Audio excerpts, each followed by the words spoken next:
Howdy gang, this is the outside. Welcome back to another video. So it's finally here, Surfcoast Century 2023, and we'll be attempting the 50 kilometer version today. 100k run has already started, so that'll be probably almost 2 hours in.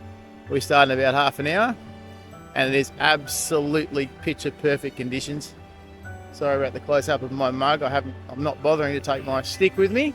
Just going to carry this thing and hopefully get a bit of footage through the day, but it'll be few and far between. Expectations, I want to get around it. As I might have mentioned before, had to can this thing last year because of the lateral ligament tear in my left knee. So this has been a long time in the making. So let's see how we go and have a bit of fun with it, eh?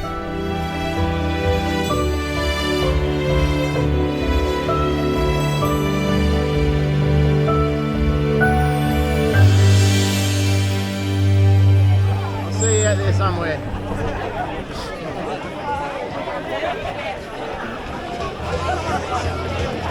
Follow the trail. I need an adult! Adults, you're adults! Righto, here we go.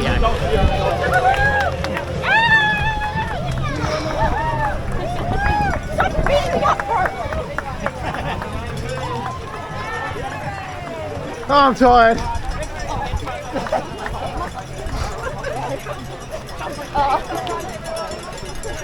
Someone give me a chop out.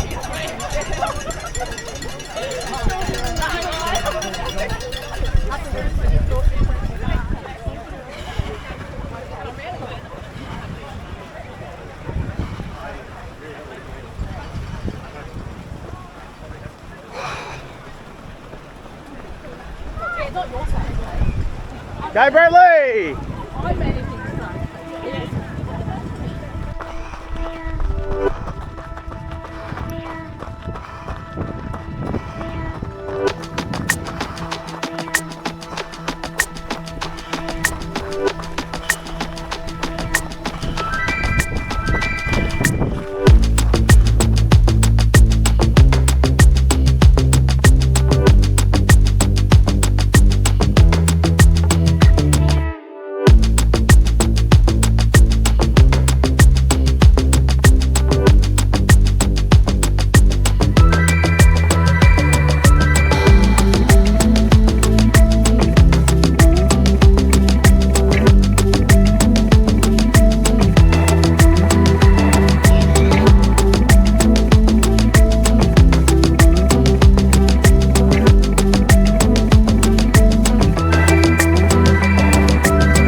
Over 25 k's through. Just walking one of the last hills between Distillery Creek and the Moggs Creek aid station. So just for noting, I got over the Currarong Falls section to the top of the uphill section in about an hour and 3/4 and ran down that, and I'd pretty much ran every hill before that. Been walking them since. Probably went a bit hard, but I'll evaluate that later. Anyway, nearly at the top.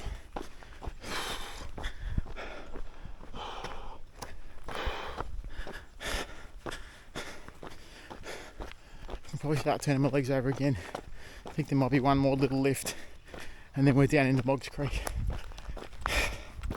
But yeah, gonna learn a lot from this one, for sure. See where I'm at.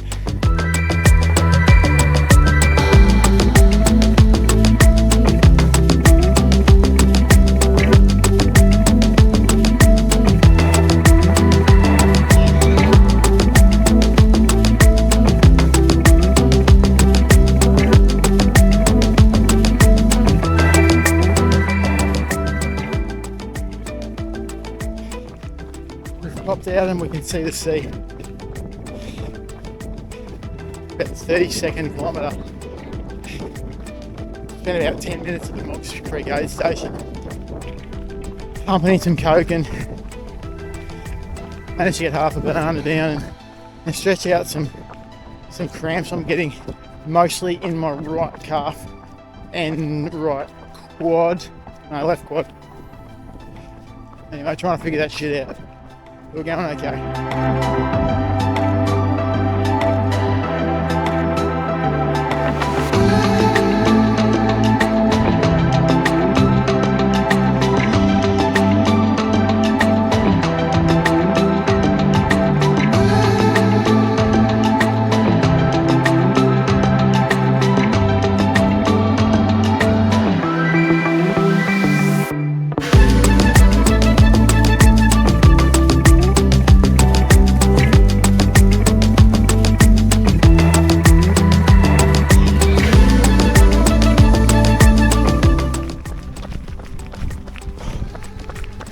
35k mark. Gary's Inlet aid station, that's the last one. Let's finish the fourth 10k set.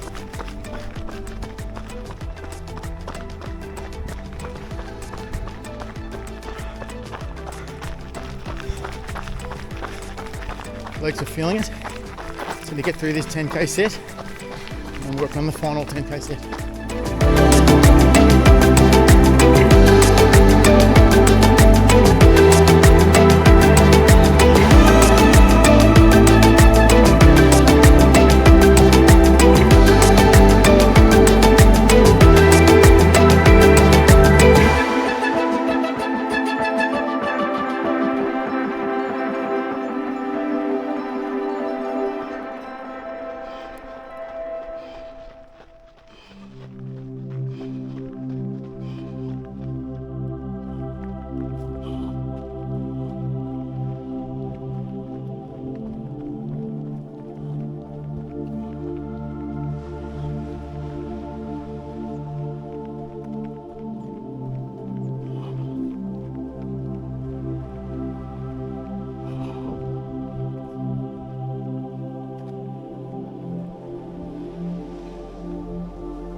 Oh, so we're done. I probably didn't film too much stuff in the last maybe 10 to 15 Ks of the course, so I'll go through that in detail at a later point, but just sort of try and capture some of my immediate feelings. Pretty proud to have done it. So that's a nice thing to do after injury worries and trying to work hard to build my strength after significant injury, and now I can get back into a 50k is absolutely amazing. So very happy with that. I'd probably say my quads and calves are destroyed, and that might be because I went a bit hard on the downhills in the first half of the race, but I'll tear that apart later on and go right through the race. But right now I'm just super tired. Got given a free beer at the end and had to give that away. That was not going to be a good thing. Stomach's still a little bit mixed up. I'll talk about the nutrition that I took in during the race and also what I think went right there and maybe what didn't go right there, and yeah, tear it apart. Anyway, for now we're done. The finish has just come through for the 100k. He did it in about, I think, just under 9 hours, which is dead set flying. Pretty amazing to see. So yeah, it's a bit of a carnival now. I'll go and enjoy that and we'll wait for a few other crew to come through. Is that a red? Go Ellie! It's great effort.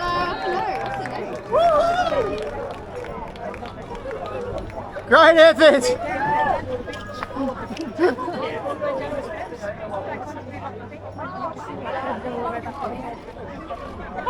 Oh, yeah, okay, yes. Get a medal. Thank you. Oh, thanks, Ben. Oh, well done. How do you feel? I was like, well It's very hard. Well done.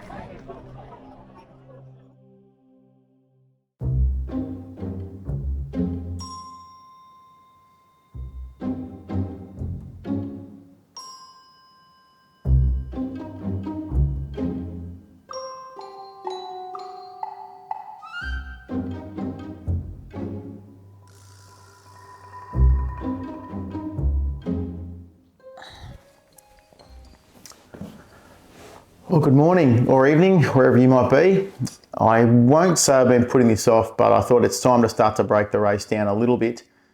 I've intentionally come into this fairly cold because I want to try and remember exactly what I went through, but also with completely fresh eyes, and I want to think about the first things that pop into my mind rather than having some preconceived idea about exactly what I'm going to talk about. So the way I'll approach the breakdown is pretty much what I've done since, which is probably, I'm just on 3 weeks now post-race. Then I want to jump all the way back to the lead-in to the race. And once again, I use that term race pretty loosely. I'm a middle distance, middle-aged, middle speed runner. So I'll use race, but I'm really only racing against myself. And well, if that competitive juice sort of starts flowing, maybe the person in front of me. So we'll go a little bit through the race once I've dealt with the lead-in, and then talk about a few of the bits and pieces that were a little bit challenging, the bits and pieces that went well, and where we go to from here. So immediately following the run, I did feel pretty good. I certainly wasn't entirely cooked. I felt like I was either going to make a horrible smelly mess in my pants, or I was going to vomit up pretty much anything that was left inside my stomach. Fortunately, neither of those things happened.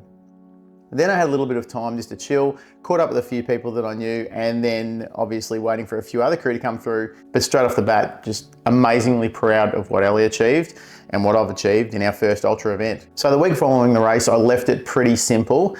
I didn't run for, I think, 4 or 5 days. I also locked in a massage that week, which was really, really useful.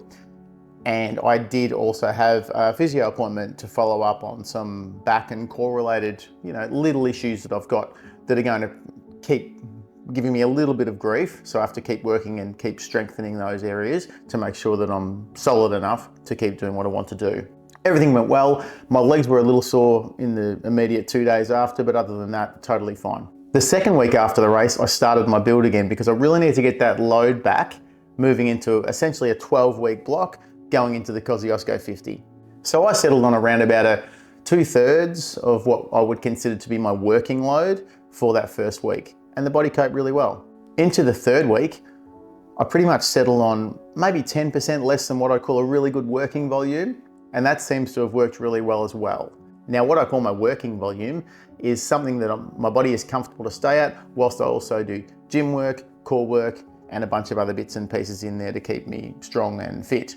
Once I get into the middle of my training block, that what I call working volume will increase quite significantly, as will some of the levels of intensity of some of my activities. It's also important to remember not to increase too many variables at the one time. So you don't really want to be building your volume up and also adding in or building intensity at the same time. So right now I'm basically back to a working volume, and now I can really build and lay into that training block ahead of Kosciuszko, which is super exciting, knowing what I know now about what my body can deal with in a 50K ultra. So let's wind it all the way back to the start. I've spoken about it before, but that lateral ligament tear in my left knee was a slap in the face. And now I'm almost 18 months past that. And I'm probably as strong as I've ever been, which is awesome. But that required a really slow and steady build to get out of that hole. So without going into it in crazy depth, I had to focus on strength training in the immediate aftermath of that injury. While some elements of my legs were very strong, others just weren't strong enough. And I'll talk immediately about hamstrings and glutes. They're the hard things to do because everybody wants to focus on quads and calves, and they're kind of the easy things. But everybody, I think, overlooks hamstrings and glutes. So you've got to be slightly more holistic in your approach to how you want to strengthen your body for the purpose of running or the purpose of anything. So following the strengthening, we got back into some slightly more serious running. I was able to run in, I guess, within 6 weeks after the injury, which was fantastic, just to keep things turning over and to stay very, very straight with it. And then following that, we got into some lateral movement, etc., etc. And then we started the building blocks. Now that's what I want to talk about now. I got about 3 good, I'll call them 8-week blocks of running and strengthening before we got to the Surfcoast 50. Now I'll say the first of those training blocks was flawless. My kilometers progressed in a perfect symmetrical form, and I am kind of a numbers man, so I love that sort of stuff. The second training block, I had an injury worry with my lower back. Now that threw a spanner in the works, and that kind of upset that whole block. I managed to maintain a significant amount of strength training and running volume, but it wasn't perfectly symmetrical like that first block. So I had one really good one not so good one. The third block, which is the most recent one, incorporated a significant amount of time in Europe. Now we'd set that down as a holiday, but a lot of our holiday activities were around hiking, running, and just generally being on our feet and traveling. So it suited the purpose really, really well. From a training plan perspective, it fitted okay. I want to say probably somewhere between 60 and 70% of it was quite accurate and able to be completed whilst we're away. There was a fair amount of substitution of activity, like long day hikes, 20 to 25 kilometer sort of stuff, lots of vertical, where I would have otherwise done, a slightly flatter, faster run, but it worked wonderfully well. And because of the nature of the trails where we were, predominantly in Switzerland and France and parts of Austria, it was amazingly steep and pretty rugged. The trails over there are one hell of a lot more technical than what I have locally. So it taught us a couple of things. Number one, pick up your feet, and number two, how to go up and up for a long time. So whilst the training in that third block before the race wasn't exactly that perfect symmetrical training that I'd get in a local environment, which is very ordered and very organized, it was a little bit spasmodic, but we still managed to get a lot of volume in on types of trails and mountains that we just don't get here. I mean, a lot of our training was done probably between 2,200 meters and maybe 26, 27, 2,800 meters. So that's a lot higher than Mount Kosciuszko, being the highest mountain in Australia. So you just don't have access to those sort of altitudes and those sort of environments. So we lapped it up. We did as much as we could, and we really, really enjoyed it. So we flew back into Australia around about midnight. We arrived home on a Sunday, knowing that the Surfcoast 50 was going to be the following Saturday. We were extremely fortunate that we didn't have any issues with jet lag. We got back into our sleep patterns pretty well, and we turned our legs over and got things moving ahead of the race. So as far as preparation goes, I would suggest that I was probably somewhere between 70 and 80% comfortable with the preparation going into the run. Probably the one thing I had not mentioned was the fact that we both were a little bit ill overseas for probably a few days, I want to say the best part of a week. So that was another down week in the training block while we're overseas. Getting sick in a training block can be a real slap in the face mentally, because you just think, oh, I've blown my opportunity to approach this run perfectly, but nothing goes perfectly. So if you allow yourself enough time and have a flexible enough training plan, you've got to be able to deal with those sort of things as they come up. So it teaches you really good lessons about patience, resilience, things like that. But all in all, things went really, really well. So approaching race day, the conditions were absolutely perfect. Anybody who ran on the day, whether it was in the relay, the 50 or the 100, knows how good it was in comparison to the previous year, which was wet, horrible. Some of those tracks out the back of Anglesea were just orange sludge. So I was pretty nervous going in, not knowing how my body would react or how I'd be able to cope with the race. It's a long way, let's not beat around the bush. But I really had no baseline with this one. Really wasn't sure how it was going to go. So there were two schools of thought about how to approach it. One of my plans or schools of thought was to leave nothing out there. Have a dead set crack. Not that sort of PR or ER type mentality, but give it everything and see how you go. My other school of thought was wind back, be conservative, and let's just see if you can get around it, which I knew that I'd be able to, but I wanted to sort of see, okay, if I apply that approach, what kind of time or how quick can I get around it if I'm just going through the motions. Once we passed the start line, plan A kind of kicked in. I approached the first period of the race really quite quick for me, particularly knowing what was to come. And I'd broken the race down into sets of 10. So I figured I've got 5 sets of 10 kilometers. I'll approach each one, I'll get to the end of each one, I'll evaluate where I'm at, and then I'll go from there. Out of Anglesea and up into the back blocks, was really quite a straightforward run. You're with a lot of people. There were a couple of times when there were bottlenecks and you kind of had to wait in a bit of a queue here and there, but it didn't seem to slow me down. The first 10Ks clicked over and I was at a good pace, well under an hour. So for mine, in that length of race I'd never done before, was extremely comfortable with that. Entering into the Currawong Falls loop, up and around that, I knew that run very well. So that was no drama for me. I knew where I could push and how I could approach it. And at that point, just plowed up the hill, got to the crest, looked at my watch, and I was well under the times that I'd sort of set. I did set some times. I thought if I could run the thing in a time that started with a 5, I'd be really, really happy with that because I have nothing to base it on. I also thought, well, if I can run it in something that starts with a 7, I still won't be unhappy. So I gave myself a really, really realistic and wide range of expectations. When I hit the crest at the top of Currawong Falls, I knew I had it down pretty much all the way to the 20-kilometer mark, and I was well under anything that I sort of needed to be extraordinarily satisfied with what I was doing. Plowed down, first drink station, threw that really quick after a top up, and then I was heading off to Moggs Creek. It's a little over the halfway point. For the last 4 or 5 kilometers into Moggs Creek, things changed. There are some significant climbs through there, and I did slow on a few of those and walk them just to control my heart. And I won't say they killed me, but they definitely leveled me out. At Moggs Creek, I spent a bit of time. I nailed a bunch of Coke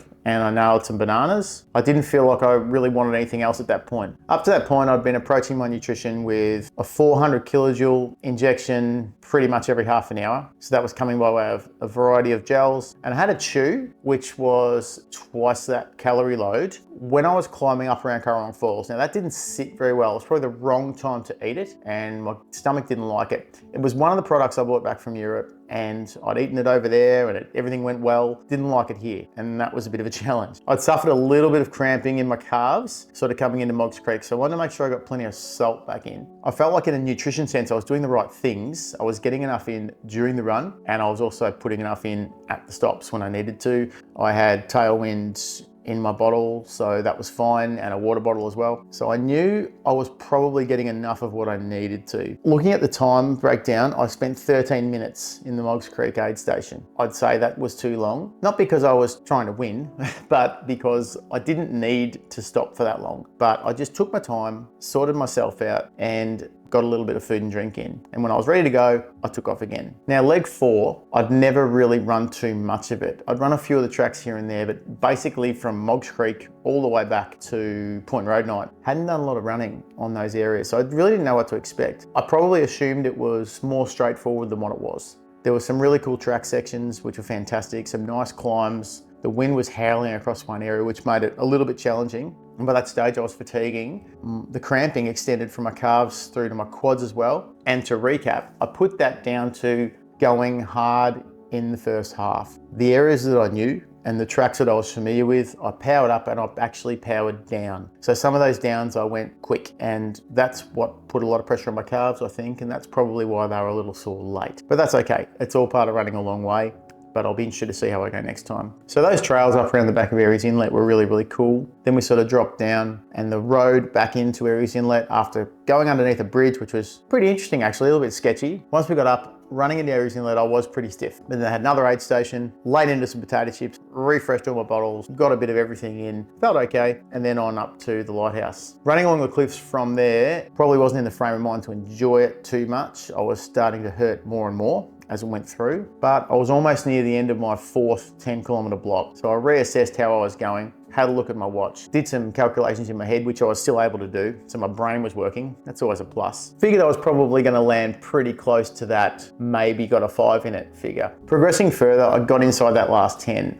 And the beach section, particularly from Urquharts, was horrible. It's a slightly steeper beach, it's deeper sand, and it was very difficult to get a run on. But ultras are tough. That's what it's all about. I was extremely happy to get off the beach when we got back over towards Anglesea. I really don't like running on sand, I've decided. Through the back blocks of Anglesea seemed to take an eternity because we were so close to the end, sort of running with a bit of a group at that stage, all like-minded people, all really cool, which was really nice. A few other guys were cramping as well, so we could sort of share our war stories, I guess. Now that very last climb where you dip up over from Point Road Night, down past the surf club and on over the river into Anglesea. That's something I've run a lot before. It is steep, it is annoying, but when you know it, you kind of know how to ration your energy levels and you can plow through it. Coming back across the base of the river there, the wind was in the face. It was a slap in the face within the last kilometre of the finish. Getting through the finish was great. It seemed to take an eternity to run up that chute and get to the finish line. A lot of things go through your mind at that time. I think I was just certainly not relieved, but just content to have got it done. Over the finish line,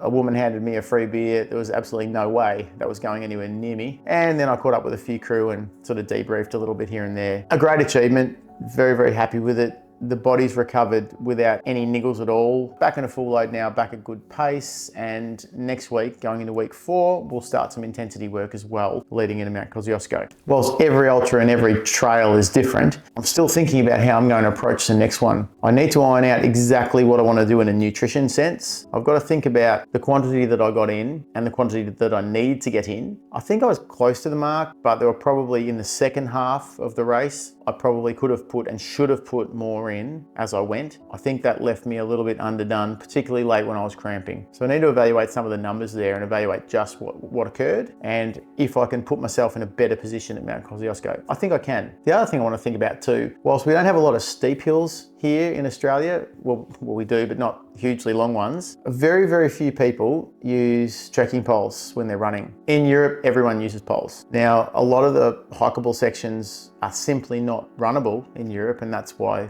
they're using their poles. But I just wonder, there is some research that is out there about the efficiency of poles. Now, it involves elite athletes, so it's difficult to determine how that applies to an amateur. But I guess the long and the short of it is, if you're using poles, you maybe exert a little extra, but it actually makes it a little easier on your legs. Obviously, if you are running slowly up or hiking up hills that are at a reasonable gradient. Now, I won't qualify what is a reasonable gradient because you don't need poles just to walk on or run on the flat. But I'm thinking I probably will take my poles and put them in my pouch for Kosciuszko just to see how it goes. I guess the challenge with shorter, sharper hills is you're taking them out and extending them and then putting them away quite regularly, whereas on the UTMB course, for example, there's longer sections where you'll have your poles out, so it's not like you're pulling them in and out all the time. It's sort of more irregular. So I'll see how that goes, but I think it's worth the effort just to see how it works for me, because everybody's different as well.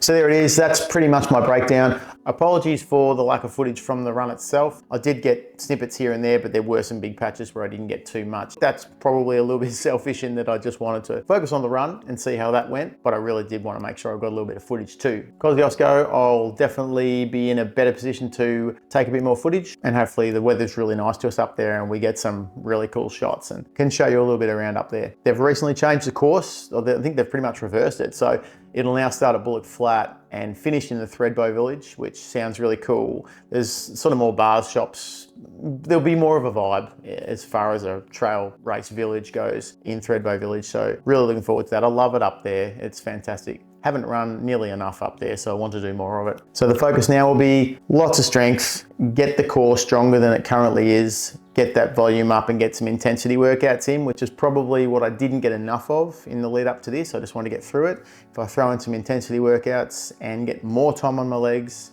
we'll just see how we go this time and see what kind of outcome we can get. Once again, I really hope you're enjoying the content on the channel. I'm certainly working hard to get a wide variety out there. The Europe content that I'm starting to post now will keep going for a little while. I've got quite a lot of material from there, which is just, some of it's just absolutely amazing, breathtaking scenery, amazing runners at UTMB just to watch them go through their paces, and also a little bit of us running around too, in some instances trying to keep up with some of the UTMB week runners, which, spoiler alert, was impossible. If you're enjoying the content and the videos, please hit the like or the thumbs up down below. Also consider subscribing to the channel. It's a real encouragement for me to keep making the content and trying some different bits and pieces with the filming. If you're currently in the middle of a training block for something, get out there and get today's run done. If you're new to running, how about giving it a go? Slow and steady wins the race, and don't do too much too soon. Thanks again for watching, and until the next one, keep running, stay happy, and I'll see you on the outside.